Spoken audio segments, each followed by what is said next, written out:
रूसी सेना का हमला, पुतिन ने पलटी ट्रंप की बाजी।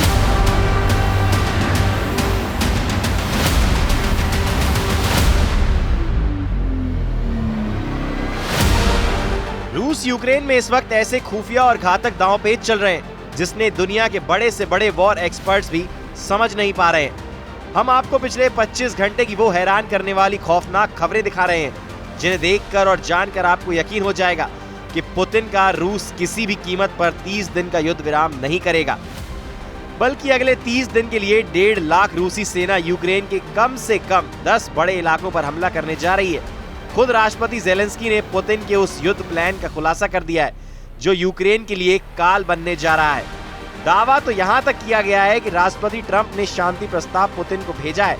वो रूस के लिए एक बहुत बड़ा झांसा है जिसे पुतिन के बेहद तेज दिमाग ने पकड़ लिया है।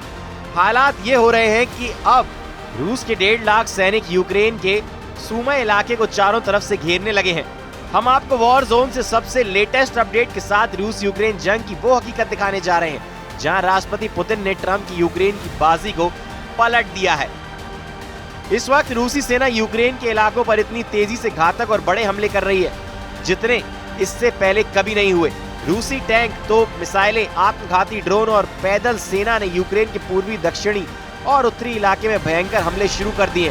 हैरानी की बात तो ये है कि ये रूसी हमले उस वक्त हो रहे हैं जब राष्ट्रपति ट्रंप के विशेष दूत स्टीव विटकॉफ राष्ट्रपति पुतिन से मिल चुके हैं और ट्रंप के विशेष दूत स्टीव विटकॉफ ने दावा किया है कि पुतिन युद्ध रोकने के लिए तैयार है, जबकि इन दावों के ठीक उल्ट राष्ट्रपति पुतिन अपनी सेना को ऑर्डर दे चुके हैं कि कुर्स्क के बाद अब यूक्रेन के सूम पर पूरी तरीके से कब्जा कर लो। खुद राष्ट्रपति ज़ेलेंस्की ने खुलासा करते हुए दावा किया है कि पुतिन किसी भी कीमत पर युद्ध नहीं रोकना चाहते हैं और वो यूक्रेन के बहुत बड़े इलाके पर कब्जा करने में जुटे हैं। यूक्रेन के राष्ट्रपति व्लादिमीर ज़ेलेंस्की ने 30 दिन के युद्ध विराम के बीच पुतिन के वॉर प्लान पर ऐसा खुलासा किया है जिसे जानकर राष्ट्रपति ट्रंप भी सन्न रह गए। ज़ेलेंस्की ने साफ कहा है कि यूक्रेन के पूर्वी सूम के बड़े इलाके पर कब्जा करने के लिए पुतिन ने लाखों सैनिक भेज दिए हैं। ज़ेलेंस्की ने दावा करते हुए कहा कि पुतिन युद्ध विराम नहीं बल्कि भीषण युद्ध यूक्रेन के साथ करने जा रहे हैं। कुछ खबरों में यहाँ तक दावा किया गया है कि रूस के 1.5 लाख सैनिक यूक्रेन के सूम बॉर्डर के पास जमा हो चुके हैं और किसी भी वक्त रूस की पैदल सेना, टैंक और तोप ब्रिगेड यूक्रेन के सूम पर कब्जा कर सकती है। ज़ेलेंस्की ने यहाँ तक दावा किया है कि रूसी सेना ने कुर्स्क इलाके में भयंकर तबाही मचाई है और इस वक्त यूक्रेन के हजारों सैनिक बहुत कठिन परिस्थितियों से गुजर रहे हैं। ज़ेलेंस्की ने अमेरिका और यूरोपीय देशों से अपील करते हुए कहा है कि अगर पुतिन को हमला करने से नहीं रोका गया तो फिर 30 दिन के युद्ध विराम पर पानी फिर जाएगा। हालांकि राष्ट्रपति ट्रंप को लगता है कि पुतिन और उनके बीच वार्ता से युद्ध रुक सकता है। अब आप ये भी समझ लीजिए क्यों ट्रंप और ज़ेलेंस्की पुतिन से बार बार 30 दिन के युद्ध विराम की गुहार लगा रहे हैं। ये तस्वीरें पश्चिमी रूस के कुर्स्क की हैं जिस पर 7 महीने पहले यूक्रेन ने कब्जा कर लिया था।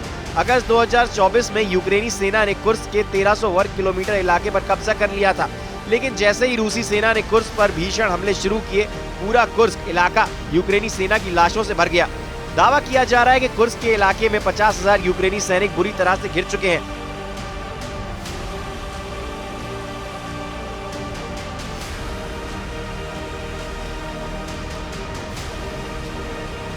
जबकि यूक्रेनी सेना की कुर्स्क में मदद कर रहे नेटो के 30 टॉप अफसर भी रूसी सेना ने घेर लिए हैं। इन्हीं हालातों को देखकर अब कुर्स्क के यूक्रेनी सेना कई इलाकों से भागने लगी है। खुद यूक्रेनी सेना ने पुष्टि कर दी है कि उनकी सेना रूस के कुर्स्क इलाके को खाली करने लगी है।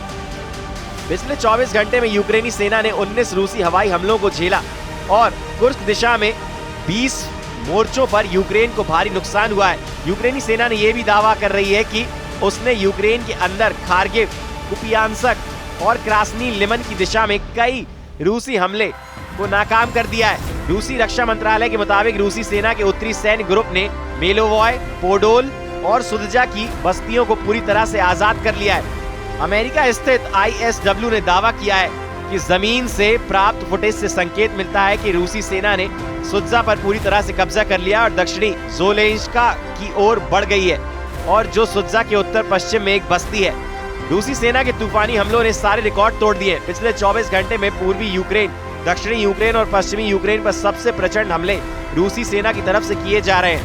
हैरानी की बात तो ये है कि जैसे एक तरफ रूसी सेना ने अपने सुखोई और मिग सीरीज के लड़ाकू विमानों से यूक्रेनी सेना के ठिकानों को तबाह कर डाला है, वो वहीं रूस की बैलिस्टिक क्रूज और हाइपरसोनिक मिसाइलों ने यूक्रेन के डोनेत्स्क, खार्किव, खेरसोन पर अंधाधुंध हमले किए हैं। रात और दिन यूक्रेन पर मिसाइलों की बरसात हो रही है। यूक्रेनी सेना इस वक्त रूसी सेना के हमलों के सामने निहत्थी साबित हो रही है, क्योंकि अमेरिका ने अपने सैटेलाइट और जमीनी खुफिया नेटवर्क को यूक्रेन के लिए बंद कर दिया है, जिसकी वजह से यूक्रेनी सेना रूसी सेना के सामने आंधी हो चुकी है।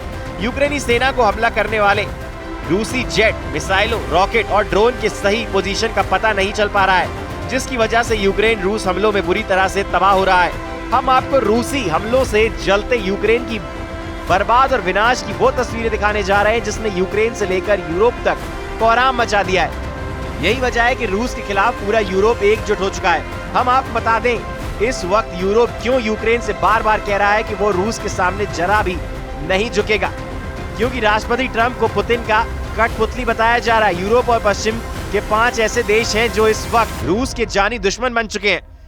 यूक्रेन को मरवाएंगे 5 देश। ये वो 5 देश हैं जो रूस के कट्टर दुश्मन बन चुके हैं। Ukraine, France, Britain, Germany, Poland Putin के रूस को झुकाना चाहते हैं और युद्ध विराम बिना रूस की शर्तों के चाहते हैं। पहला देश है यूक्रेन। यूक्रेन के प्रेसिडेंट व्लादिमीर ज़ेलेंस्की, जिन्होंने अमेरिका से न्यूक्लियर हथियार मंगाकर अपने इरादे जाहिर कर दिए। ज़ेलेंस्की अमेरिका के परमाणु हथियारों से रूस को हराना चाहते हैं। दूसरा देश है फ्रांस। फ्रांस के राष्ट्रपति इमैनुअल मैक्रों, जो यूरोप में न्यूक्लियर शील्ड बनाने की तैयारी में है, ताकि रूस के साथ सीधा मुकाबला किया जा सके। फ्रांस अपनी सेना में भी यूक्रेनी भेजना चाहता है। तीसरा देश है जर्मनी। जर्मनी के होने वाले चांसलर फ्रेडरिक मर्ज ने तो यूक्रेन को टैंक बटालियन भेजने का ऐलान कर दिया है। यहाँ तक कि जर्मनी अपनी सबसे एडवांस मिसाइलें भी यूक्रेन भेज रहा है। इसके अलावा 5वें किरदार है पोलैंड के प्रेसिडेंट अंड्रेज डूडा, जो पोलैंड में न्यूक्लियर बेस बनाने के लिए अमेरिका से कह रहे हैं, ताकि रूस पर सीधा हमला किया जा सके। इन 5 देशों में से किसी के भी इरादे शांति के नहीं दिख रहे हैं, बल्कि ये रूस से टकराने के लिए तैयार है। ब्लूप्रिंट बनाया जा रहा है। बस खतरा इस बात का है कि अगर अमेरिका नाटो से अलग हुआ तो वो युद्ध में नहीं उतरेगा। ऐसे में रूस के आक्रामक तेवर के आगे बाकी यूरोपीय देश टिक नहीं पाएंगे। इस बीच इन 5 ने मिलकर पेरिस मीटिंग में फॉर्मूला निकाला है, जिससे यूरोप में हथियारों का प्रोडक्शन बढ़ाया जाएगा। यूक्रेन सेना इस वक्त इसलिए कुर्स्क में बुरी तरह से हार रही है, क्योंकि अमेरिका से मिले हिमार्स रॉकेट अमेरिकी सहायता के बिना सटीक हमला नहीं कर पा रहे। दावा किया जा रहा है कि 50,000 यूक्रेनी सैनिकों को कुर्स्क में रूसी सेना ने इस तरह से घेर लिया है ताकि वो जल्द से जल्द सरेंडर कर दे।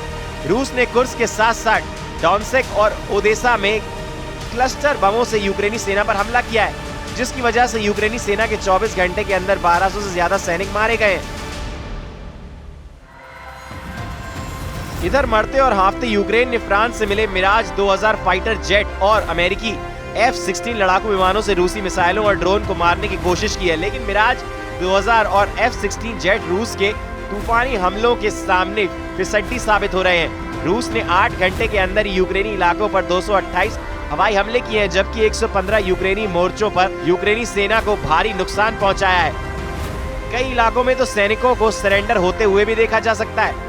तबाह इमारतें यूक्रेन के हालात खुद ही बयां कर रही हैं। इधर पुतिन के बेहद करीबी और रूस के पूर्व राष्ट्रपति दिमित्री मेदवेदेव का दावा है कि भले ही ट्रंप और पुतिन के बीच युद्ध विराम को सहमति मिल चुकी हो, लेकिन इससे रूस के मिशन और मकसद पर कोई असर नहीं पड़ेगा।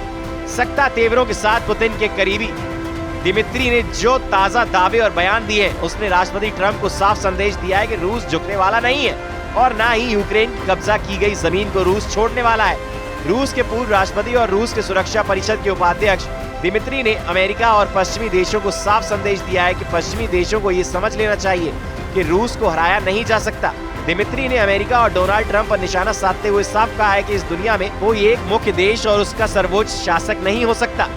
घमंड में डूबे अमेरिकी नेतृत्व को सीख लेना चाहिए कि रूस को झुकाना नामुमकिन है। इस सच्चाई को जितनी जल्दी पश्चिमी देश समझ ले, ये उनके लिए उतना ही बेहतर होगा।